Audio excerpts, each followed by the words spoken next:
ముట్టడి దిబ్బలు కట్టడు. అతడు నీ ఎద్దకు వస్తాడు కానీ ముట్టడి దిబ్బలు కట్టలేడు. ఒక్క బాణమైనా ఏలేడు. ఏ దారిలో తిరిగి వచ్చాడో సన్హెరీబు అదే దారిలో తిరిగి వెళ్ళిపోతాడు.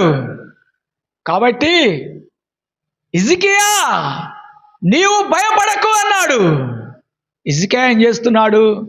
మిగిలిన శేషము కొరకు హెచ్చుగా ప్రార్థన చేయమని యెషయా ప్రవక్త సెలవిచ్చి వెళ్ళిపోయాడు. హల్లెలూయా.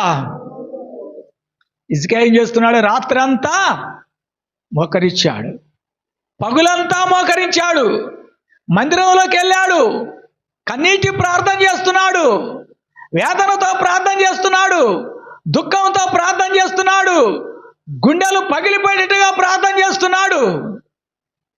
అయితే